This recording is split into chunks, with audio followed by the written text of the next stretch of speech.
The night they told me it was my fault, I didn't even cry, not at first. My mother stood there with her arms crossed, eyes red from crying but voice steady, like she had already rehearsed every word.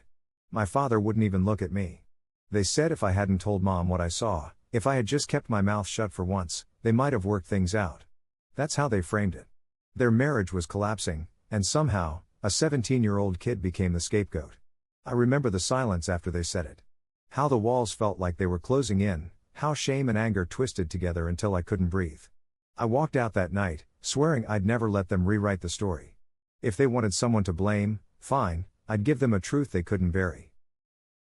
Before we continue the story, tell me in the comments which country you're watching from. I love seeing where my stories reach around the world. I still remember the smell of burnt pasta in the kitchen, the kind of small domestic failure that used to make them laugh. That night, it just sat there, cold and forgotten, while they stood across from me like prosecutors waiting for a confession. My mom's eyes were puffy, my dad's jaw locked tight. I didn't know yet what I'd done wrong, not until she said, "You shouldn't have told me, Alex. You made everything worse."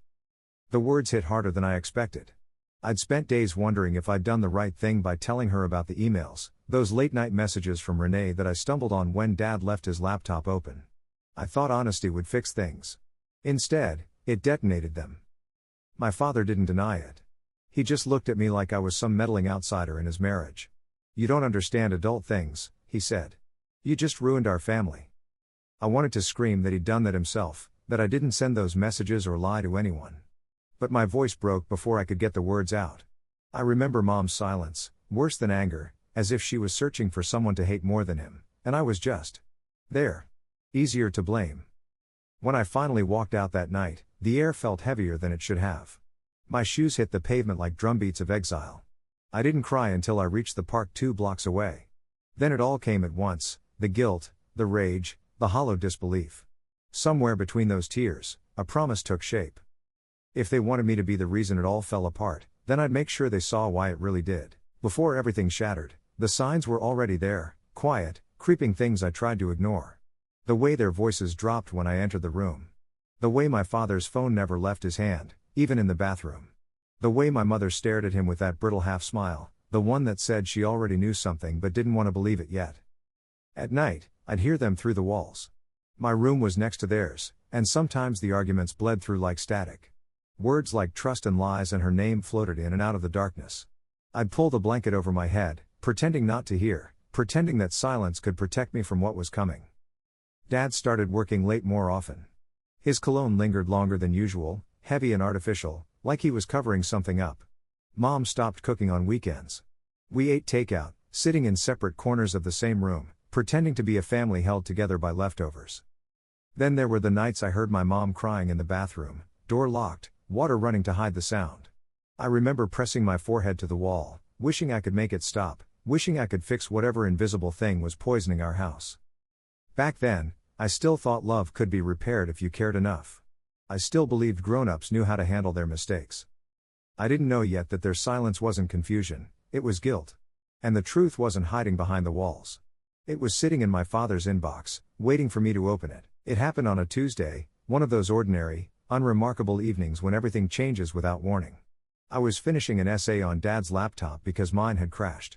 He was in the shower, humming some tune that didn't belong to a man who'd stopped smiling at his wife months ago. I just wanted to print my assignment and leave. Then the screen blinked. A notification, new message from Renee.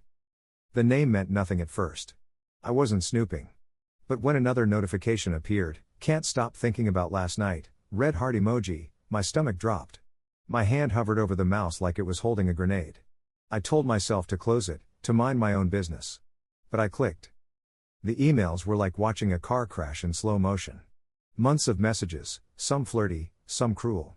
He called her my real escape, wrote things he never said to Mom anymore. There were plans, lies about business trips, hotel bookings. My chest tightened with every word. The man who taught me about honesty, respect, family, wasn't real anymore. I copied a few messages to a USB drive without even thinking. My fingers shook the whole time. It wasn't revenge, not yet. It was proof. Because some part of me still hoped there'd be a reason, some explanation that made it make sense. When he walked out of the bathroom, steam still rising off his shoulders, he smiled at me. That fake, casual smile. Everything okay, champ? I nodded. My voice wouldn't come out. I just handed him the laptop and went to my room, heart pounding like a drum. That night, I couldn't sleep. The words "can't stop thinking about last night" replayed in my head until sunrise. And with every repetition, something in me hardened. Because now, I knew the truth. The question was, what was I going to do with it? It took me 3 days to tell her. 3 days of pretending nothing was wrong while every meal felt like sitting in a room full of ghosts. Mom noticed, of course, she always did. "You're quiet lately," she said, her eyes searching my face like she was afraid of the answer. I wanted to tell her right then. But I couldn't. Not at the dinner table. Not while he was right there, cutting his steak like he hadn't destroyed everything we were. On the 4th night, I told her. It was late, she was sitting in the living room, TV off, wine glass half full. I plugged in the USB, opened the emails, and just let her read. She didn't make a sound at first. Just stared at the screen, scrolling slowly, like she needed time for every sentence to sink in. Then her breathing changed, sharp, uneven. Her hands started shaking. "How long have you known?" she whispered. "A few days," I said. "I thought you should know." Her face twisted, grief, disbelief, then anger. But not at him. At me. "You shouldn't have looked through his things," she said, voice breaking. "You shouldn't have." "I didn't mean to," I shouted. "He left it open. I just saw it." She stood up, tears spilling down her face, but her words were cold. "You think you're helping, but you've made everything worse. You've ruined," she stopped, bit her lip, then said the one thing that still echoes in my head, "You've ruined us." Dad came in when he heard the noise. She turned the screen toward him, and he froze. I waited for him to deny it, to fight for her, for something. Instead, he just sighed, like we'd inconvenienced him.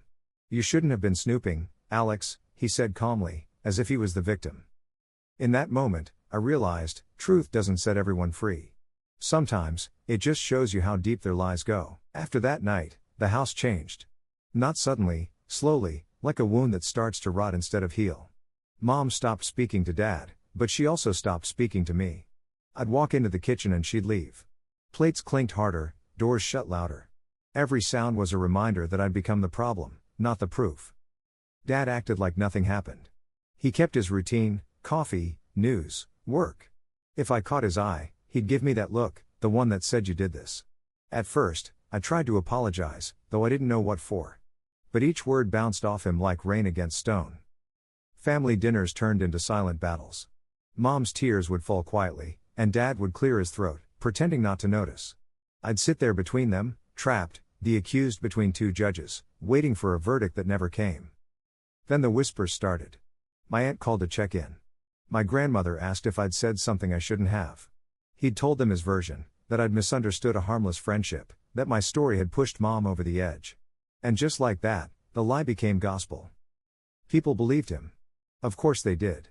Adults always do. Teenagers are dramatic, emotional, unreliable, that's what they said. Nobody wanted to think a father could betray his family that way. So they blamed me instead. It's strange how guilt can live in your skin. I started believing parts of it myself, that if I'd kept quiet, maybe things would have stayed together. Maybe she wouldn't have cried every night.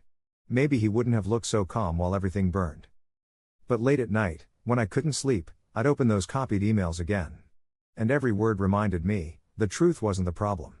They were. Silence became their favorite punishment. Not shouting, not hitting, just that cold, deliberate quiet that made the air feel heavy. It was worse than anger. At least anger meant you existed. Silence made me invisible. Mom stopped leaving notes for me on the fridge. Dad stopped asking about school. I'd walk in the door and hear conversations die mid-sentence. Even the dog seemed confused, pacing between us like he could feel the tension but didn't know who to comfort. At school, it followed me. I'd zone out in class, replaying their words, the looks, the nights when the walls hummed with everything unsaid. My grades slipped. Teachers asked questions. I told them I was fine. The lie was easier than the truth, because how do you explain that your own parents have decided pretending you don't exist hurts you more than anything else they could do? Sometimes, I'd hear my mom talking on the phone, whispering to someone about the mess Alex caused. It always hit me like a slap. Not what Dad did. Not what he hid. Just what I caused.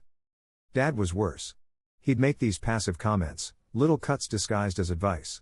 You need to learn boundaries, he'd say while scrolling through his phone. Or, you don't always have to tell people everything you think you know. Every word was a reminder that truth had a price, and I was paying it alone. One night, I couldn't take it anymore. I went into his office, just stood there, staring at the laptop that started all this. For a second, I wanted to smash it, to end the cycle. But then I thought of all the emails still sitting in that inbox, untouched, waiting. Silence was their weapon. But I still had the truth. It was late, past midnight, when I finally opened the laptop again. The house was quiet, the kind of silence that makes every click sound guilty. I didn't know exactly what I was looking for, just that I couldn't keep living in their version of the story. The inbox was still full. Hundreds of messages. I started scrolling, and the deeper I went, the sicker I felt. He hadn't stopped. Even after the fight, after the tears, after blaming me. He was still writing to her. "I'll be free soon," one email said. "She's falling apart, and the kid's taking the heat. Works out better than I expected." I read that line 10 times. My name wasn't even there, just the kid. Like I wasn't a person, just a tool in his plan to escape without looking like the bad guy. I dug further, downloading everything, the photos, the travel receipts, even messages where he mocked my mom's breakdown. Each one felt like a knife, but I kept going. If I stopped, he'd win. He'd get to keep his image, his lies, his pity. Then I found the message that changed everything. It was from his work email, a chain where he bragged to a coworker about how easy it was to make mom think I was the reason for their fights. He literally wrote, "Teenagers are emotional. She'll believe whatever makes her feel like a good mother." That's when something inside me snapped. The fear was gone. The sadness too. What was left was clear, sharp, and cold.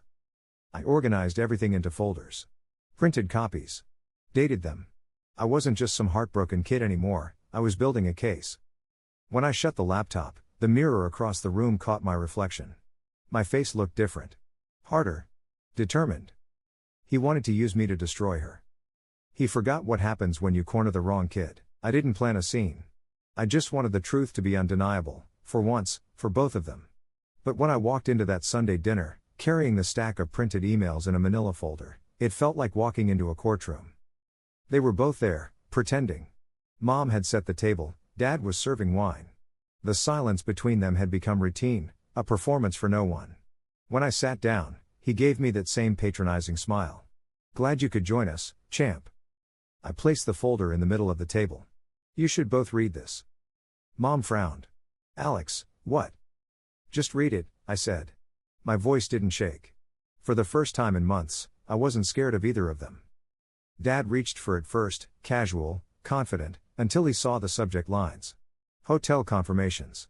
Love notes. Lies. I watched his face drain of color as he flipped through the pages. "Where did you get?" "It doesn't matter," I cut in.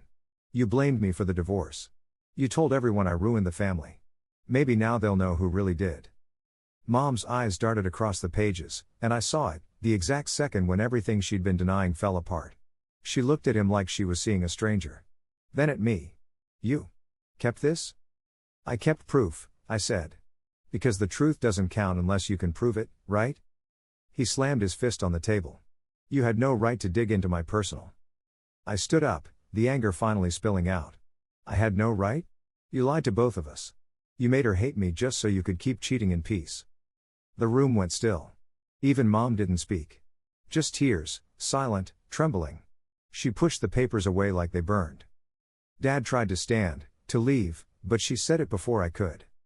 "Sit down." Her voice was sharp, final.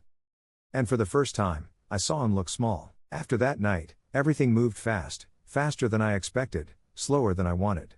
Mom filed for divorce within a week. She didn't say much, just walked through the house collecting her things with a kind of calm that felt dangerous. Dad tried to talk to her, to spin the same charm that worked on everyone else, but she didn't even look at him. The folder sat on the kitchen counter the whole time, a silent witness to everything he'd built and destroyed. Then came the fallout.